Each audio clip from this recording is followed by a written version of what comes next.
The wind blew across the dry plains, carrying dust and the faint sound of hooves. The ranch stretched far in every direction. Endless fences, creaking gates, and silence broken only by the calls of crows. The rancher stood outside his wooden house, arms crossed, face roughened by sun and years of work. He had seen workers come and go, but no one ever stayed long. He liked it that way, no chatter, no company, just him and the land.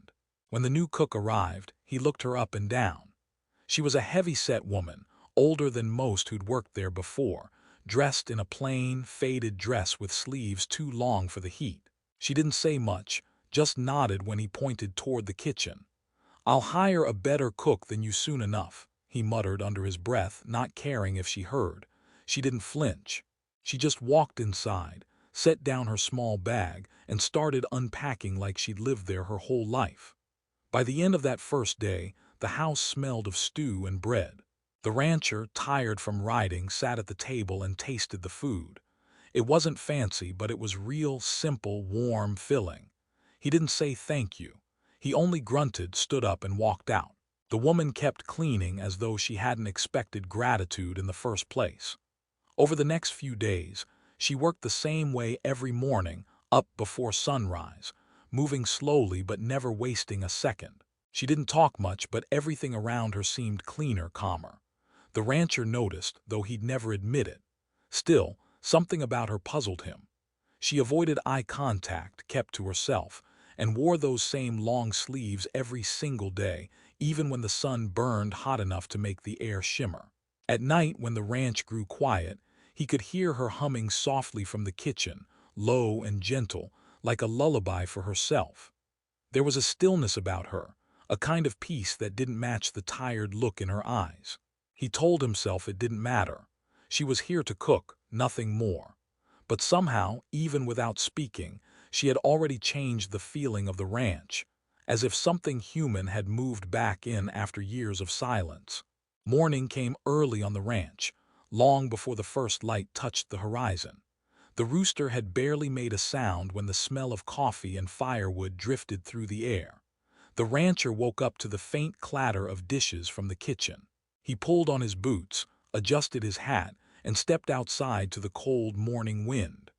The land was quiet, only the crunch of his steps on the dirt path and the sound of cattle stirring in the distance.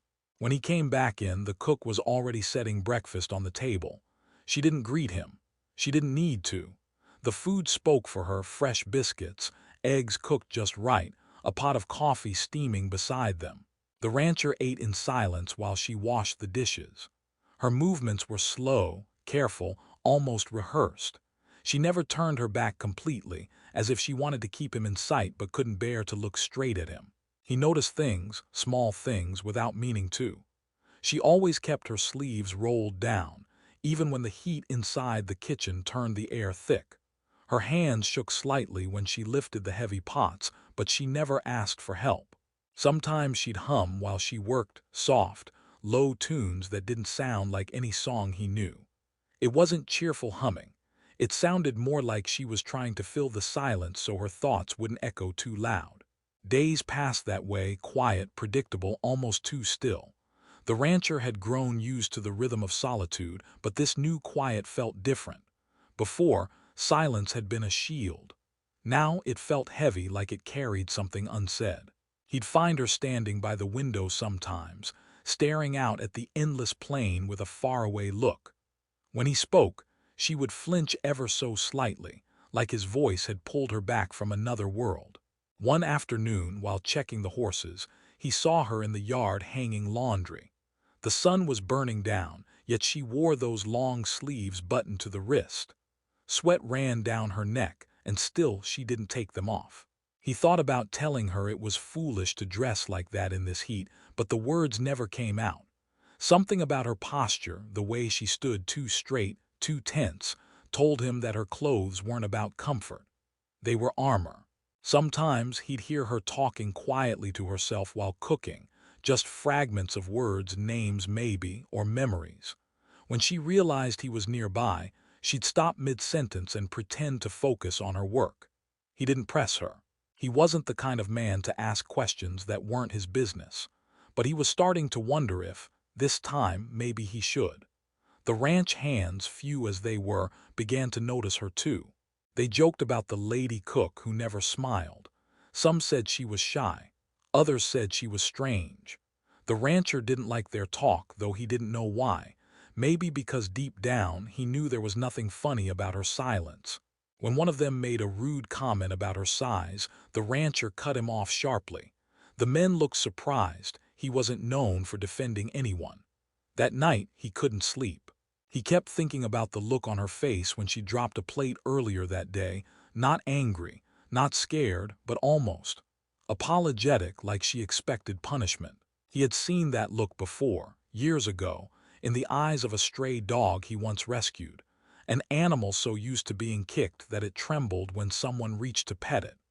The next morning, he went out early to mend the fence. When he came back, the smell of bread filled the house again. She was kneading dough, sleeves still buttoned, hair pulled tight. He watched her for a moment before speaking. "You work hard," he said simply. She nodded without lifting her eyes. "You don't have to," he added. "There's no one here to impress."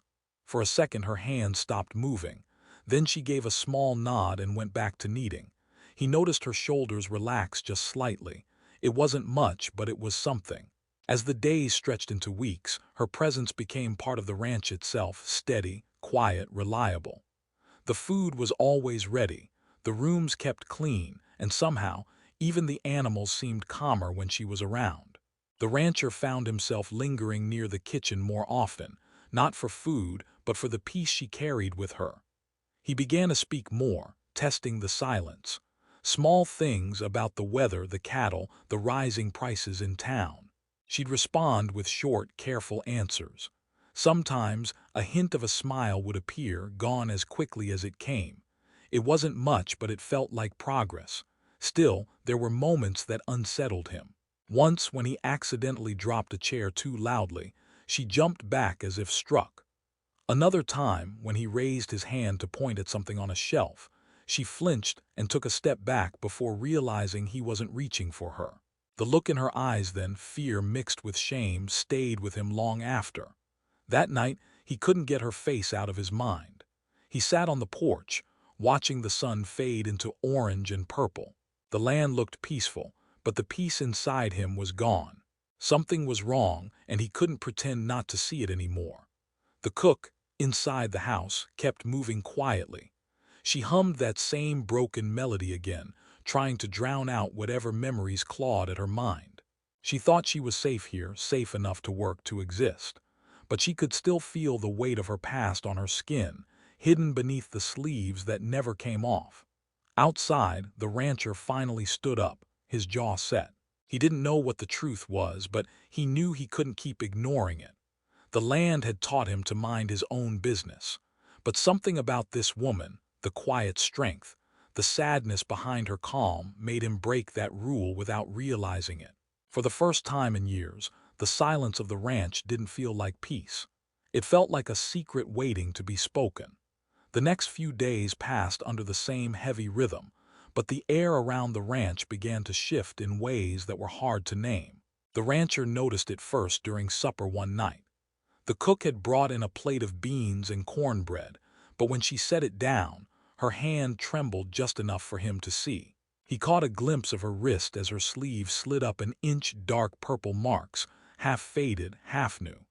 She pulled the fabric down so fast it was as though the world might end if anyone saw. He said nothing. Not at first. The words felt stuck somewhere between his throat and his chest. He'd seen bruises before, ranch work was full of them, but not like these. These weren't the rough patches of hard labor. They looked like fingerprints. He forced himself to look away, pretending not to notice, but something in him twisted and wouldn't settle. After she left the room, he sat there in the dim light, staring at his unfinished meal. The food had no taste.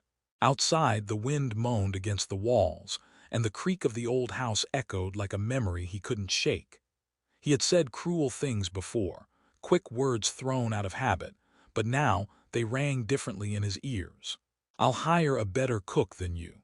It had sounded like a joke at the time, a rancher's pride talking, but tonight Those words felt like something uglier. The next morning he rose early, hoping to catch her before she started the fire.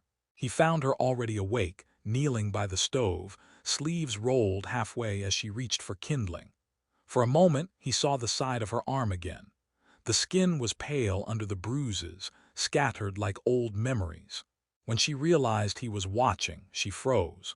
Then she quickly pulled her sleeve down, murmuring something about needing to get breakfast ready. He wanted to say something, anything, but the right words didn't exist. Instead, he nodded and left, pretending he had chores to do. The truth was, he couldn't bear the look in her eyes. It wasn't fear of him exactly.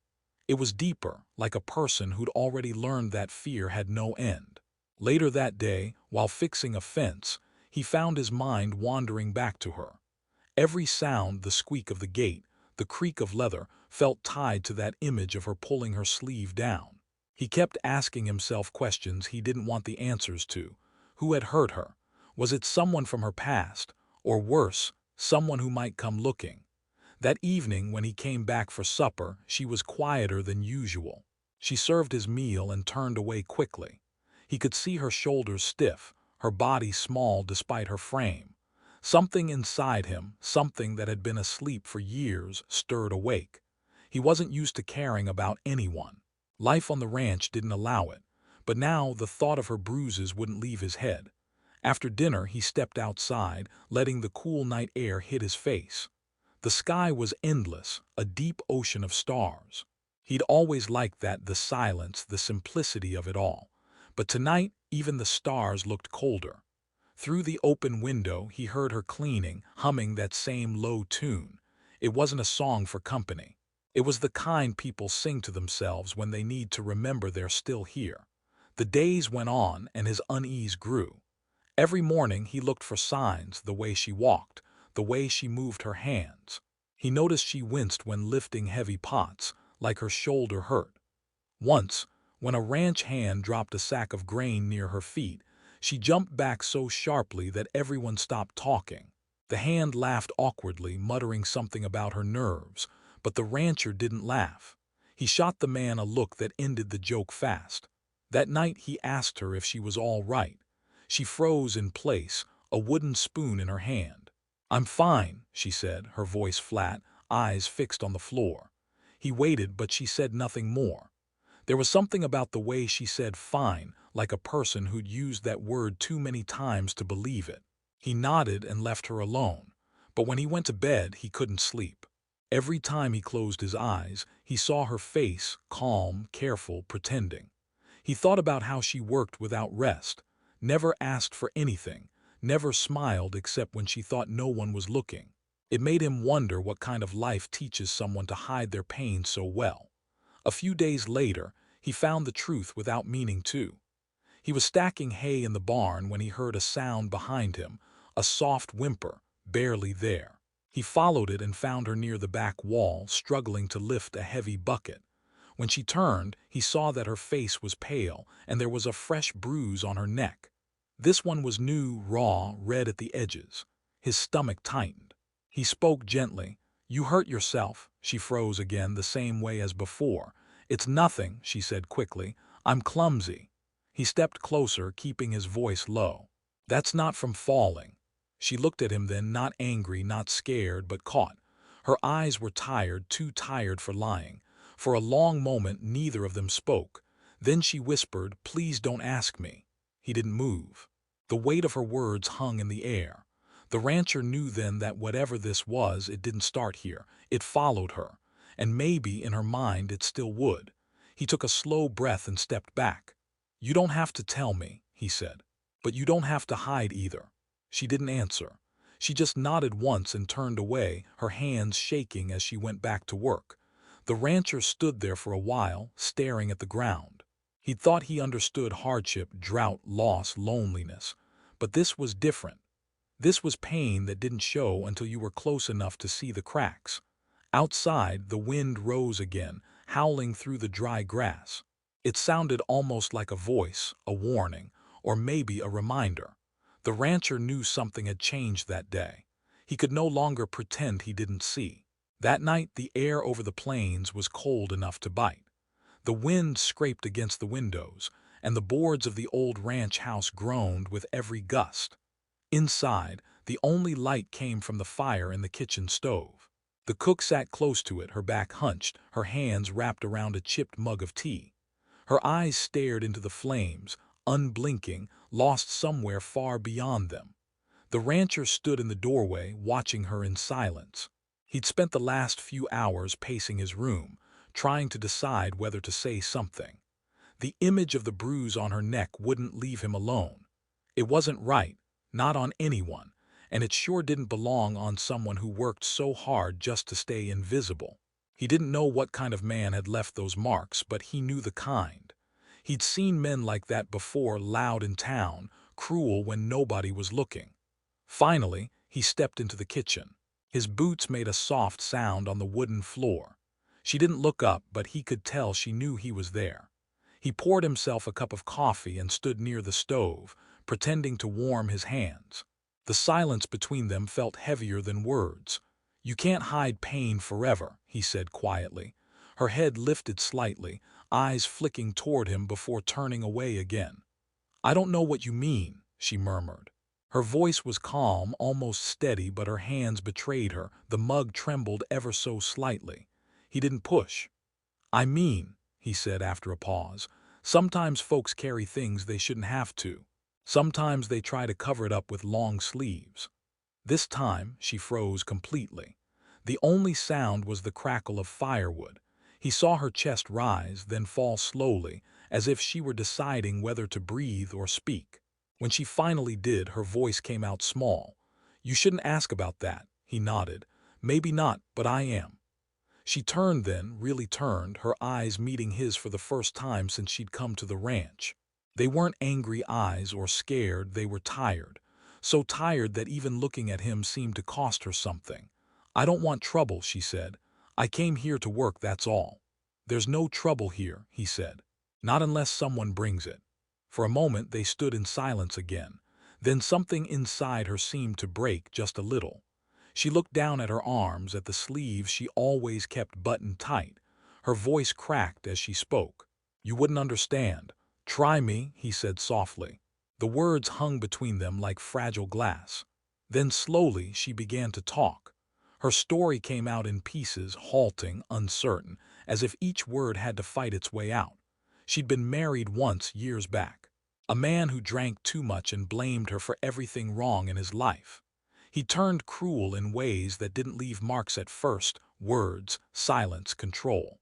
Then one day, it wasn't just words anymore. She tried to leave once, but the world wasn't kind to women on their own, and she had nowhere to go. So she stayed. Her eyes stayed fixed on the fire while she spoke, never lifting toward him. She told him how she'd learned to move quietly, to make herself small, to avoid notice. How one night she'd finally run far, far enough that the sound of his voice couldn't reach her anymore. She'd taken a job at a ranch because no one asked questions there. She didn't need kindness, just a place to disappear. When she stopped talking, the room was still. Even the wind outside seemed to have quieted. The rancher stood motionless, his hands tightening around his coffee cup. He'd heard stories like that before, but hearing it from her, seeing the tremble in her fingers, made it real in a way he wasn't ready for. He wanted to say something, but words felt too small.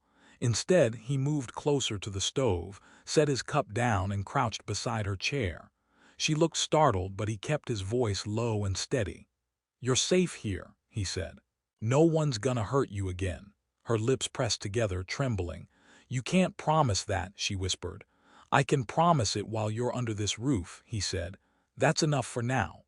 For the first time she looked at him, really looked, searching his face for something. Maybe she was trying to see if he meant it. Whatever she found there must have been enough, because her eyes softened, and her shoulders sagged in a way that looked like surrender. Not defeat, relief. She nodded once and turned back to the fire. He didn't say anything more. He didn't need to. He just sat in the chair across from her, both of them listening to the fire crackle, the sound of the wind fading into the night. Hours seemed to pass like that, two people, strangers bound by something they didn't fully understand. The rancher thought about how easy it had been to dismiss her when she arrived, to joke about finding someone better. Now he felt ashamed of it. This woman wasn't weak. She'd survived more than most men he knew could bear. When the fire finally burned low, she stood, thanked him quietly, and went to her room. He stayed there, staring into the last of the glowing embers, replaying her words over and over. The house felt different now. Not just quieter, heavier, as if the walls themselves were holding her story.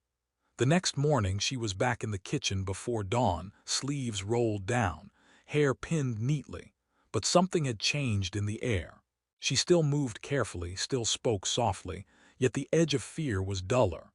When their eyes met over breakfast, she gave the smallest nod, not gratitude, not apology, but something in between. The rancher nodded back, lifting his coffee cup like a silent promise. He didn't know what came next, but he knew one thing for certain.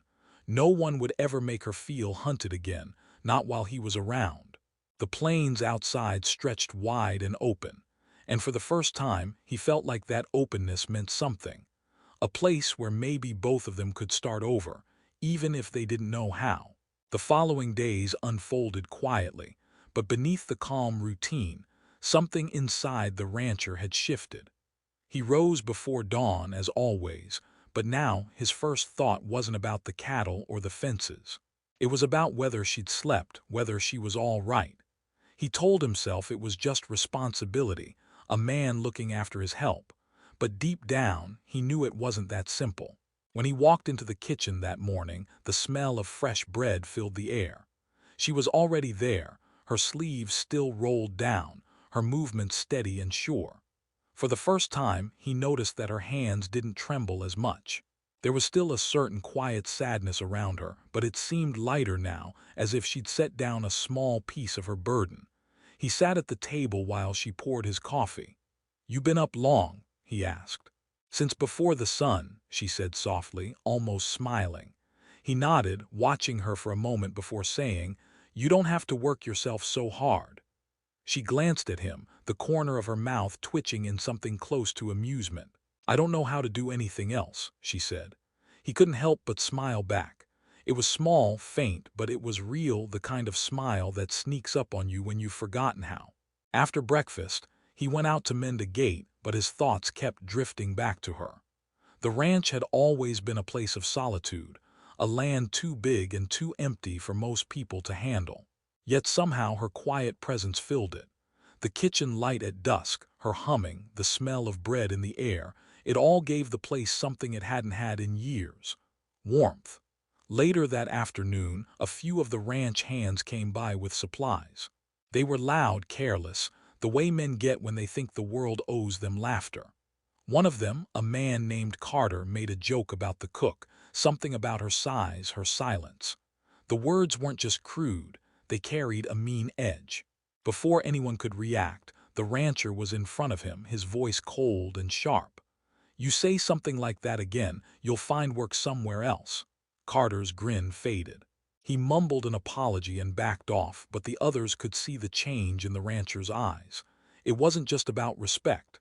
It was about protection. The kind that comes from seeing someone's pain and deciding, right then and there, that no one else would add to it.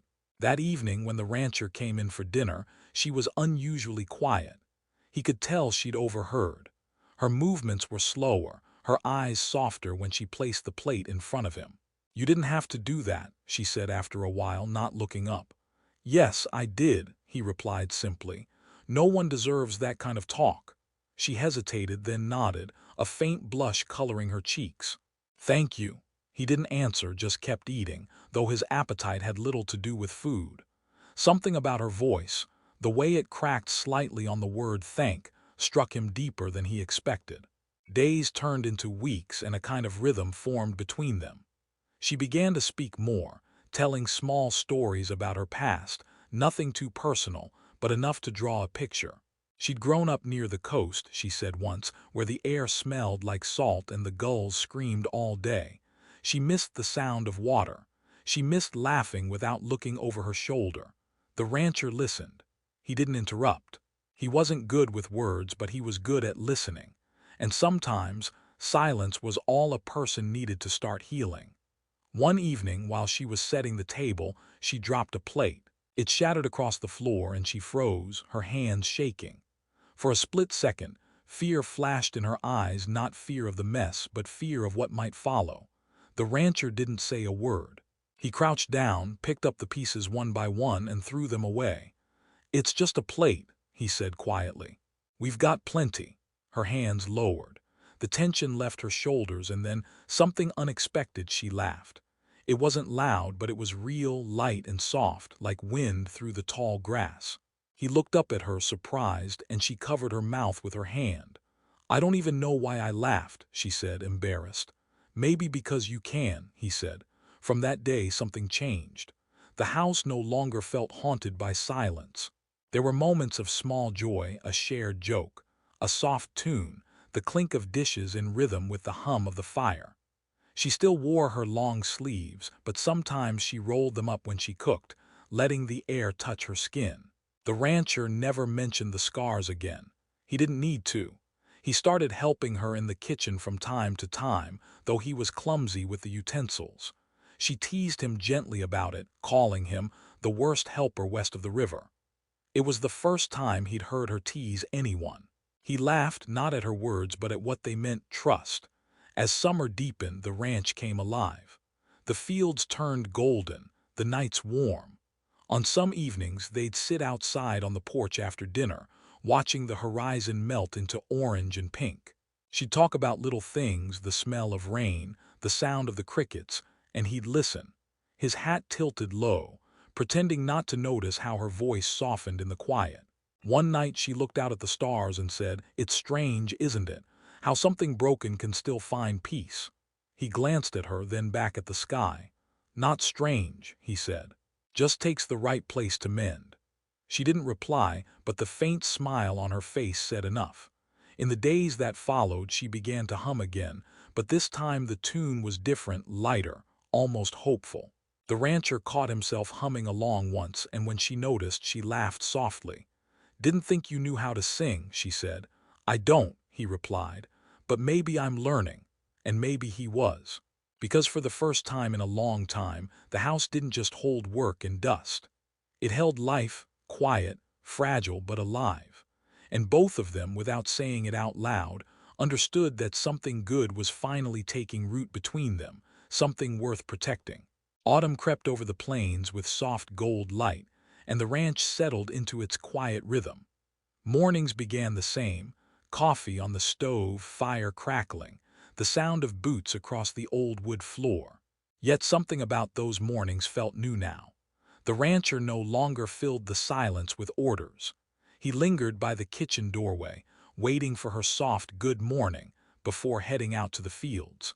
She had changed too, though the change was subtle, like a flower turning toward the sun without anyone noticing.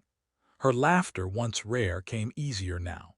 She talked more, mostly about small things, the taste of peaches, the way the clouds looked before rain.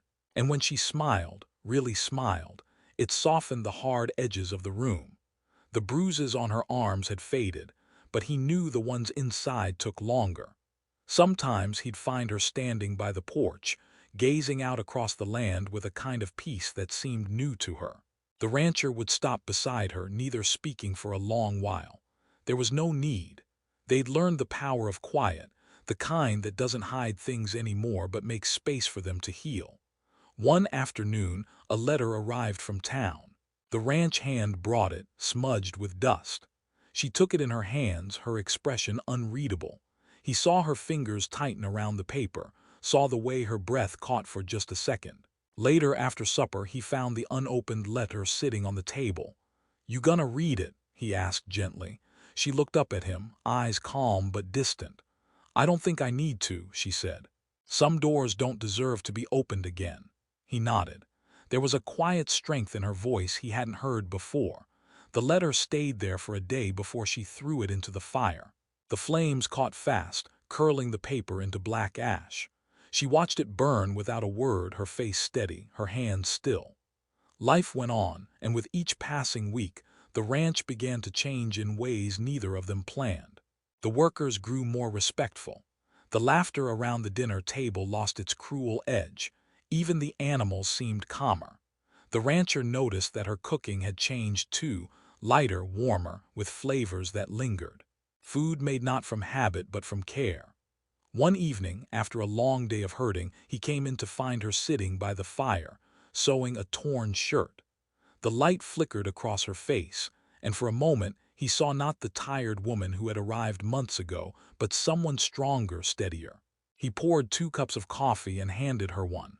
"You've done more for this place than you know," he said. She looked up, startled. "Me? I just cook." He shook his head. "You made this house a home again." Her lips parted as if to argue, but the words never came. Instead, she looked into her cup, a faint blush rising on her cheeks. "It wasn't me," she said quietly. "You just stopped shutting the door." They both smiled at that, a simple truth shared in a flicker of light. As the months rolled by, her laughter became part of the ranch's music, the soft hum between the wind and the creak of the old house. She started going to town sometimes, buying flour and sugar, always coming back before sunset. The rancher worried at first, but she always returned, smiling, saying, "See, I'm still here." Once, when a sudden storm swept through, lightning cracking across the plains, the rancher found her standing in the doorway, watching the rain pour down. Her sleeves were rolled up, her arms bare, her skin catching the glow of the fire behind her. "You should stay away from the door," he said. She laughed softly. "I used to be afraid of thunder," she said. "Not anymore." He stood beside her, watching the rain beat against the earth. It was strange, he thought, how something so fierce could also feel like cleansing. In the weeks that followed, neighbors began stopping by again, people who hadn't visited in years. They noticed the change in him, in the house, in the air itself. "You seem different," one old friend said. The rancher only shrugged. "Guess the place needed some soft around the edges," he replied. The cook stayed by his side through the long season, her presence quiet but constant. She still hummed while she worked, but now the tune had hope in it. Sometimes, when the day ended, she'd sit on the porch with him, a quilt over her lap, watching the stars crawl across the sky. She'd speak of the future, not in big dreams, but in small certainties. "Tomorrow I'll bake a pie," she'd say, "and maybe we'll paint the porch come spring." He'd nod, knowing she wasn't just talking about chores. She was talking about life, about moving forward, one quiet step at a time. The rancher still thought back to the day she'd first arrived, the woman with the heavy silence and the long sleeves. He could still hear his own voice then, rough and thoughtless. "I'll hire a better cook than you." Now, the words felt like they belonged to another man entirely. He had meant them once, but somewhere along the way, that sentence had turned itself inside out. Because, in truth, he hadn't just hired a cook. He'd found a mirror, someone who'd reminded him what it meant to care, to listen, to see the world through softer eyes. And though he would never say it out loud, he knew she had saved him as much as he had saved her. The land, the house, even the air carried their shared silence now, a silence that no longer hid pain but peace. And in that peace, under the wide-open sky, life went quietly on.